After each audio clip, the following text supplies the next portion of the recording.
بانو کہتی تھی، ماں بے شک پڑھی لکھی نہ ہو پر دنیا میں ہر ضروری بات ہم اپنی ماں سے سیکھتے ہیں۔ زندگی میں ایک ایسے شخص کا ہونا بہت ضروری ہے جس کو دل کا حال سنانے کے لیے لفظوں کی ضرورت نہ پڑے، اور پھر دل تو ایسے ہو جاتا ہے، کوئی بات کرے بھی تو ٹھیک، کوئی نہ کرے تو بھی ٹھیک۔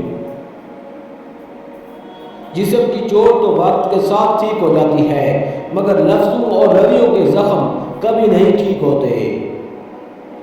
ان لوگوں سے مت ڈرو جو اپنا بدلہ لینا جانتے ہیں، ہمیشہ ان لوگوں سے ڈرو جو اپنا معاملہ اللہ پر چھوڑ دینے والے ہیں۔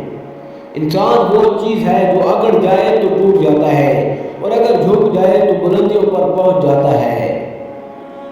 لمبا دھاگا اور لمبی زبان ہمیشہ الجھ جاتی ہے، اس لیے دھاگا لپیٹ کر اور زبان سمیٹ کر رکھیں۔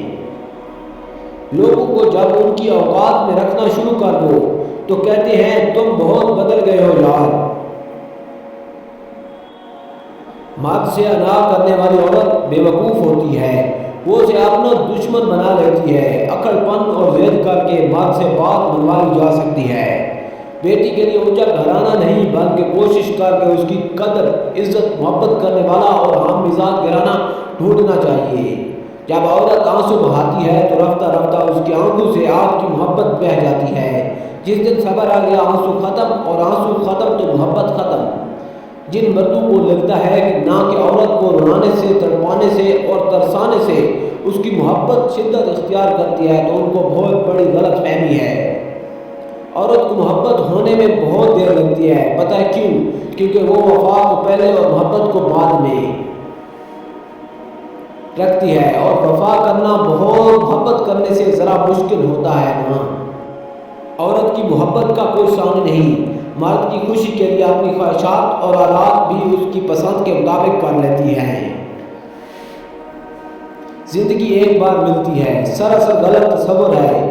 زندگی تو ہر روز ملتی ہے، دراصل موت صرف ایک بار ملتی ہے۔ آگ لگانے والوں کو کیا خبر اگر ہواؤں نے رخ بدلا تو خاک وہ بھی ہوں گے۔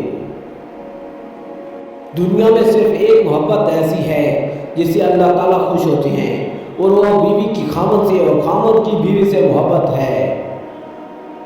جو لوگ ہر وقت ہنستے رہتے ہیں نا، انہیں ہنستے رہنے دینا چاہیے، کیونکہ اگر وہ ایک بار رو پڑے وہ صرف ایک بات کے لیے نہیں روئیں گے۔ مرد کو توڑنے کا ایک ہی طریقہ ہے، جب اس کی محبت کسی اور کے ساتھ ہو اس بات سے اسے نیند نہیں آتی، مرتے دم تک ذہن میں جلتا ہے۔ ہونہار مرد بھی اس حالات میں کسی چیز کے قابل نہیں رہتا۔ خوش نصیب ہوتی ہے وہ عورت جس کے پاس ایسا مرد ہو۔